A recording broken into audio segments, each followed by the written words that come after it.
평안하셨습니까? 오늘도 주님께서 우리에게 허락하신 참 좋은 날입니다. 말씀 묵상 함께 하시는 믿음의 가족 여러분들, 귀한 시간 지나는 동안에 주님과 동행하심으로 힘을 얻는 귀한 한 날 되기를 축복합니다. 기도하면서 시작하겠습니다. 사랑과 은혜가 많으신 아버지 하나님, 오늘도 우리가 주님의 이름을 부르며 주님의 말씀을 듣게 하시니 감사합니다.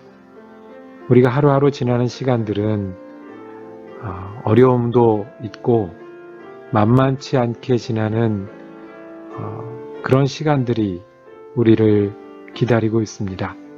그런데 주님, 이 걱정과 염려 위에 더 크신 하나님이 계심을 믿기에 찬양합니다. 오늘도 우리 힘이 되어주시고 인도자 되어주시옵소서. 그래서 우리가 주님 부르며 지낼 때 응답하여 주시고 주님 응답하실 때 그 응답에 힘을 얻어 하나님 안에 은혜롭게 지내는 한 날 되게 하여 주시옵소서. 감사드리오며 우리 주 예수 그리스도 이름으로 기도드립니다. 아멘. 오늘 우리가 함께 읽으실 성경 한 장은 마태복음 11장입니다. 25절에서 30절까지의 말씀을 받들어 읽겠습니다. 그때 예수께서 대답하여 이르시되 천지의 주제이신 아버지여, 이것을 지혜롭고 슬기 있는 자들에게는 숨기시고 어린아이들에게는 나타내심을 감사하나이다. 옳소이다. 이렇게 된 것이 아버지의 뜻이니이다. 내 아버지께서 모든 것을 내게 주셨으니 아버지 외에는 아들을 아는 자가 없고 아들과 또 아들의 소원대로 계시를 받은 자 외에는 아버지를 아는 자가 없느니라. 수고하고 무거운 짐진 자들아, 다 내게로 오라. 내가 너희를 쉬게 하리라. 나는 마음이 온유하고 겸손하니 나의 멍에를 메고 내게 배우라.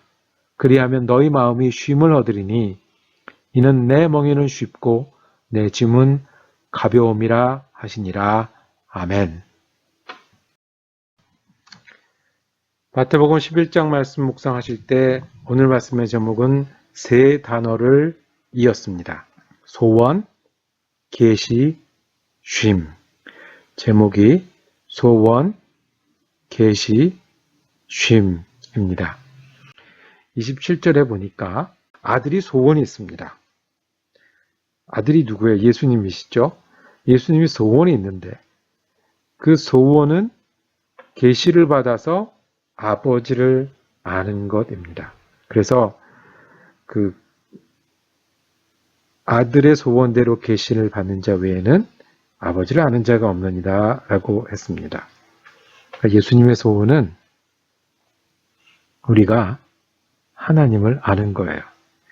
오늘 읽은 말씀 조금 앞에 쪽에 마태복음 11장에 보면 세례 요한이 예수님한테 제자들을 보냅니다. 질문은 간단합니다. 메시아십니까? 아니면 다른 사람을 기다려야 합니까? 세례 요한도 예수님이 어떤 분이신지 확신이 안 서는 거예요. 예수님이 세례 요한이 사람 중에서 가장 위대한 사람이다, 훌륭한 선지자다라고 칭찬하셨는데 그 세례 요한도 예수님 맞습니까? 궁금한 거예요. 우리도 기대하는 메시아가 있습니다.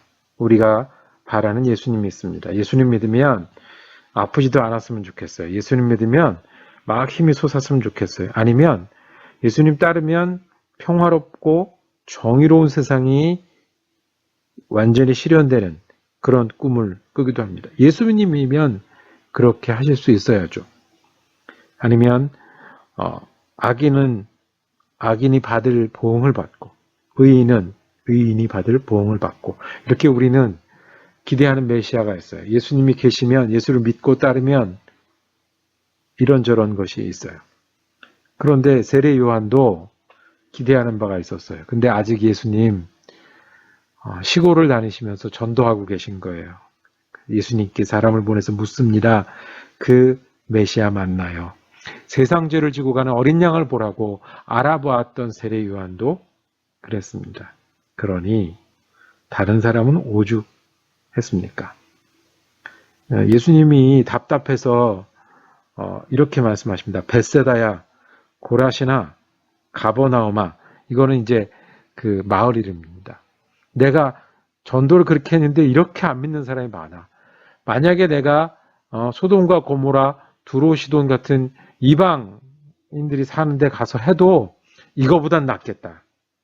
그렇게 말씀하십니다. 예수님의 소원이 그건 거예요. 예수님의 소원은 예수님을 통해서 아버지를 아는 거예요. 아버지는 또 예수님이 어떤 분인지를 보여주시잖아요. 그러니까 예수님은 이 땅에 계신 동안에 또 지금도 우리가 기대하는 메시아, 우리한테 맞는 메시아, 우리가 원하는 대로 어떤 것을 주시는 메시아가 아니라 정말 하나님 아버지, 정말 예수 그리스도를 아는 게 소원입니다. 두 번째 단어는 계시를 집었는데요. 아들의 소원대로 계시를 받는 자가 아버지를 안다고 했습니다. 하나님을 드러내고 나타내는 게 계시예요. 하나님 안 보이는 것 같지만 우리에게 드러나고 나타내게 하시는 게 예수님이 하시던 일이에요. 그런데 25절에 이렇게 말씀하셨어요. 지혜로운고 슬기 있는 자들에게는 숨기시고 어린아이들에게는 나타나심을 감사하나이다. 여기서 지혜로운 자는 진짜 지혜로운 자가 아니에요. 예수님이 좀 비꼬시는 거예요. 지혜롭다고 말하는 사람, 좀 예수님한테 자꾸 시비 거는 사람들 있죠. 예수님 뭐 나사렛 출신이라서 안 믿고 예수님이 뭐 이런 것 저런 걸 해야 되는데 안 하고 과연 메시아가 맞냐라고 의심하는 그 사람들, 좀 안다고 하는 사람들, 이런 분이 메시아는 이런 분일 거라고 앞서 말하는 사람들, 그런 지혜로운 자들은 계시를 못 받은 거예요. 그러니까 드러나는 게 안 되는데 어떤 사람은 그 하나님이 예수가 메시아인 것을 드러났냐면 어린아이에겐 나타나셨다고 그랬어요. 어린아이는 뭐죠? 이 지혜로운 자에 비하면 어린아이 같은 사람인 거예요. 내가 모르니까 배워야지. 내가 앞서 못 가니까 따라야지. 그리고 어린아이들이 가진 것처럼 그러면 어떤 것을 믿어야 합니까? 어떤 것을 의지해야 합니까? 라고 호기심을 가지고 있는 그런 사람들, 어린아이들에게 그 메시아와 하나님이 나타났다는 거예요. 마지막으로 예수님은 그 눈에 수고하고 무거운 짐진 자들이 보였어요. 그리고 그 사람들에게 다 내게로 오라. 내게로 오라는 얘기는 무슨 말씀이에요? 나를 믿고 나를 배우고 나를 따르라고 말씀을 하는 겁니다. 안다고 지혜롭다고 해서 나를 공격하고 나랑 논쟁하고 하는 그런 게 아니라 진리를 찾고 연구한다고 하고 투자한다고 하는 그런 사람이 아니라 예수님 어떤 걸 말씀하시겠습니까? 라고 아이처럼 오는 사람들, 그 사람들에게 말씀하십니다. 짐이 무거우냐? 그럼 나한테 와서 쉬라고 말씀합니다. 그 서기관들과 바리새인을 따라서 예수 믿고요. 그 다음에 율법을 따라 사는 사람들은 무거운 짐을 지고 살아가는 사람으로 예수님께 보였다는 말씀입니다. 너희가 예수 믿는 것이 짐스럽구나. 하나님을 따라 사는 것이 버겁구나. 그리고 이 땅에 믿음을 지키고 살아가는 것을 힘들어하는구나. 예수님 눈에 수고하고 무거운 짐진 자들로 보였습니다. 그래서 그렇게 하나님을 믿지 말고 율법 따라 살고 하나님 믿고 살기 힘들다. 하나님 믿어도 이렇게 힘들다. 하지 말고 어떻게 이렇게 나에게 와서 내가 전하는 걸 믿고 듣고 따라라고 말씀하십니다. 나는 마음이 온유하고 겸손하니. 온유하다는 말씀이 뭐예요? 뭡니까? 이 따뜻하다는 거잖아요. 부드럽다는 겁니다. 나는 율법을 너희에게 지우는 사람이 아니라 사해주고 괜찮다고 말하고 용서한다고 말하고 힘을 내라고 말하는 온유함이 내게 있다라고 말씀하십니다. 여기까지 와야 돼. 너희는 왜 이렇게 못 와? 여기까지 가. 힘내라고 말하는 사람이 아니라 겸손하게 같이 가자. 낮은 데로 가자. 괜찮다. 너희가 빛이다. 너희가 소금이다라고 말씀하시는 거예요. 누구랑 반대예요? 바리새인들이 예수 믿고 따라가는 것과 반대인 거죠. 짐이 어떨 때 무겁습니까? 나 혼자 들 때 무겁습니다. 근데 바리새인이 여기다 자꾸 더 얹어요. 더 해야 돼. 너 잘못해. 비난해요. 얼마나 무거워 보입니까? 예수님이 수고하고 무거운 짐 진다라. 내게로 오라. 내가 같이 들어줄게. 짐이 언제 가볍습니까? 내리막길 갈 때 가볍지 않습니까? 나한테 오면 나는 온유해서 다 받아주고 겸손해서 나랑 같이 갈 수 있으니 내리막을 걷는 것처럼 짐을 가볍게 들고 갈 수 있는 거야. 그렇게 말씀하십니다. 예수님이 오라고 말씀합니다. 짐이 없는 것 아닙니다. 우리가 살면서 짐을 어떻게 안 짓겠습니까? 가족이란 짐, 직업이란 짐, 시간이라는 짐, 육신이라는 짐 지지요. 그런데 예수님께 다가가면 다가갈수록 온유한 예수님을 만나고 겸손한 예수님과 함께하니 예수님이 같이 들어주는 것 같아서 짐이 가벼워지고 내리막길을 가는 것 같아 짐이 가볍다는 말씀입니다. 제가 이래봬도 고등학교 때 합창반이라는 걸 했습니다. 합창반을 하면서 노래 부르는 것이 참 짐스럽다는 생각을 했습니다. 혼자 부를 땐 잘합니다. 바람이 선을 도하여 국화꽃 저버린 하다가 같이 부르기 시작하면 그때부터 문제는 생깁니다. 목소리 큰 쪽에 따라가기도 하고 그 다음에 하기 힘들어서 오히려 긴장했습니다.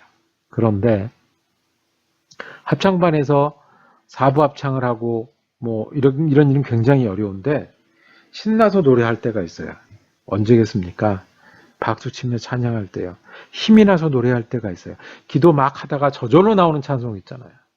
남이 듣는지 안 듣는지 나 혼자 소리 높여 하는데 하나도 안 힘들어요. 그때는 내가 오페라의 주인공처럼 하나님하고 나하고 둘이 노래하는 거예요. 이것이 뭐예요? 예수 곁에 가니 짐이 가벼워지는 거예요. 그 힘들었던 노래가 가벼워지고 즐거워지는 겁니다. 우리가 기대하는 예수님이 있습니다. 예수님 믿으면 아프지도 말았으면 좋겠다. 로또 같은 것도 좀 됐으면 좋겠다. 또는 예수님이 오셔서 정의로운 세상으로 혁명이 일어났으면 좋겠다. 아니면 예수님이 오셔서 이런 것 저런 것이 바로 잡혔으면 좋겠다. 그런데 예수님의 소원은 우리 소원이랑 좀 달라요. 예수님의 소원은 우리가 하나님을 아는 거예요. 어린아이처럼 하나님의 계시를 따라가는 거예요. 그래서 예수님 곁에 나와서 내 짐을 같이 지시고 가볍게 하시는 주님을 알고 간증하고 전하는 삶입니다. 오늘 하루 지내보시지 않겠습니까? 예수님께 더 가까이 가보죠. 예수님이 우리가 하나님을 아는 게 소원이랍니다. 그래서 우리가 어린아이처럼 예수님께 가면 우리의 짐은 가벼워지고 저절로 노래 나오고 저절로 우리가 은혜를 이야기할 수 있습니다. 오늘 우리 짐이 어떻게 가벼워질 수 있을까요? 예수님께 한번 나가보시지 않겠습니까? 기도하겠습니다. 사랑과 은혜가 많으신 아버지 하나님 감사합니다. 예수님이 계셔서 감사하고 우리 같은 사람에게 소원을 두시니 더욱더 감사합니다. 오늘 우리가 어린아이와 같은 마음으로 우리 짐을 지고 예수님께 나가기를 원합니다. 예수 믿는 일이 짐을 지는 일이 아니라 예수님과 함께 짐을 지는 일이 되게 하시고 예수님 때문에 즐겁게 지는 짐이 되게 하여 주시옵소서. 그 은혜를 전하는 하루 되게 하여 주옵소서. 감사드리오며 우리 예수 그리스도 이름으로 기도드립니다. 아멘.